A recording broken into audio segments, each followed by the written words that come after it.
Hello बच्चों, आइए इस प्रश्न को पढ़ते हैं। एक रेडियो एक्टिव पदार्थ की वर्तमान गणना दर 320 प्रति सेकंड है।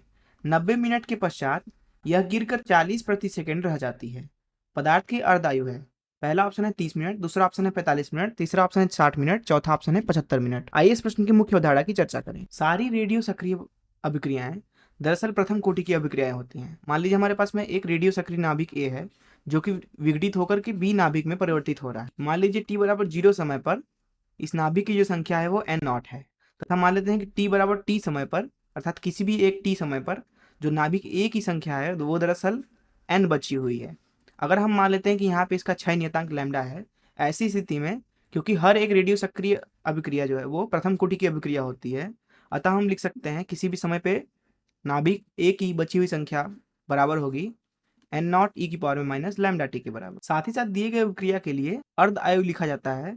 दरअसल अर्ध आयु जो होता है वह समय होता है जिसके दौरान दिए गए नाभिक की जो आधी संख्या है वो विघटित हो चुकी होती है, जिसे हम टी हाफ से दर्शाते हैं। इसका मान लिखा जाता है ln2 बटा लैम्डा के बराबर। हम इसको समीकरण 1 नाम दे देते हैं, इसको समीकरण 2 नाम दे देते हैं। अब अगर हम बात करें इस क्षय के गणना दर की, तो दरअसल उसको लिखा जाता है माइनस डी एन बटा डी टी से। अब अगर हम प्रथम समीकरण के दोनों पक्षों को समय के साथ अवकलित कर दें तो यहाँ पे हमें मिलेगा किसी भी टी समय पर दर जिसे आर से प्रदर्शित किया जाता है वह बराबर होगा अधिकतम दर जिसे आर नॉट से प्रदर्शित किया जाता है गुणे ई की पावर में माइनस लैम्डा टी के बराबर। हम इसे समीकरण 3 नाम दे देते हैं। अब यहाँ पे जो ये आर है यह किसी भी टी समय पर दर है। दर का मतलब आप गणना दर से भी समझ सकते हैं। तो इस मुख्य अवधारणा का इस्तेमाल करके आइए इस प्रश्न को हल करें। यहाँ इस प्रश्न में बोला जा रहा है कि एक रेडियो एक्टिव पदार्थ है, उसकी वर्तमान गणना दर 320 प्रति सेकंड है। मान लीजिए हमारे पास में एक नाभिक है ए जो कि विघटित होकर बी में परिवर्तित हो रहा है। अभी मान लेते हैं कि टी बराबर 0 समय पे जो ए का बी में जो परिवर्तन होने की दर है वह आर नॉट है, तथा हम मान लेते हैं कि किसी भी टी समय पर ए से बी में परिवर्तन की जो दर है वह आर है। ऐसी स्थिति में हम मुख्य अवधारणा से जैसा कि हमने देखा आर को लिखा जा सकता है आर नॉट ई की पावर माइनस लैम्डा टी।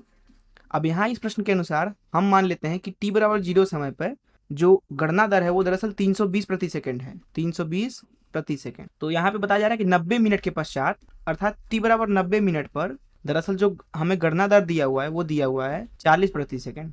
तो यहाँ इस प्रश्न में हमसे पूछा जा रहा है कि अर्ध आयु कितनी है। तो मान लेते हैं कि दिए गए अभिक्रिया की जो क्षय नियतांक है वो लैम्डा है। ऐसी स्थिति में जो अर्ध आयु होगी ln2 बटे लैम्डा, अर्थात यहाँ पे अगर हमें लैम्डा पता हो जाए अर्थात क्षय नियतांक का मान, तो हमें अर्धायु भी पता हो जाएगा। तो अगर हम इस समीकरण को यहाँ पे लगाएं तो यहाँ पे हो जाएगा 40 बराबर 320 और यहाँ लिखेंगे ई की पावर माइनस लैम्डा। जिस समय पे क्षय दर 40 है दरअसल वह है 90 मिनट, क्योंकि हमने प्रारंभिक में समय को 0 लिया है। तो यहाँ से आपको मिलेगा 40 बटा 320 बराबर ई की पावर माइनस 90 लैम्डा। अब दरअसल ये 40 बटा 320 दरअसल कुछ और नहीं बल्कि 1/8 है, जिसे हम लिख सकते हैं 2 की पावर माइनस 3 के बराबर।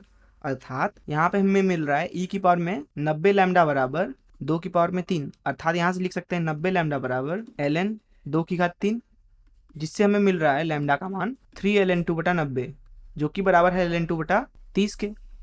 अतः अगर इस लैम्डा को हम इस समीकरण में रख देते हैं तो हमें अर्धायु का मान पता चल जाएगा। तो यहाँ पे हम अर्धायु का मान लिख सकते हैं टी हाफ बराबर ln2 बटा लैम्डा जो कि बराबर होगा ln2 भागे लैम्डा का मान जो कि है ln2 बटा, तो 30 दरअसल ऊपर आ जाएगा। अब यहाँ पे आप ध्यान से देखें तो ln2 से ln2 कट जाएगा अर्थात हमें 30 मिल रहा है।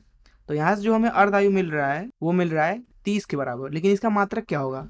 अगर आप ध्यान से देखें तो हमने टी का मान मिनट में रखा हुआ है, इसलिए हमें टी हाफ का मान मिनट में मिलेगा। अर्थात दिए गए रेडियो सक्रिय पदार्थ के लिए उसकी अर्धायु दरअसल 30 मिनट है। आइए देखें हमारा कौन सा ऑप्शन सही है। दरअसल यहाँ पे ए ऑप्शन ही हमारा सही होगा। मैं आशा करता हूँ कि आपको इस प्रश्न का हल जरूर समझ में आया होगा। धन्यवाद।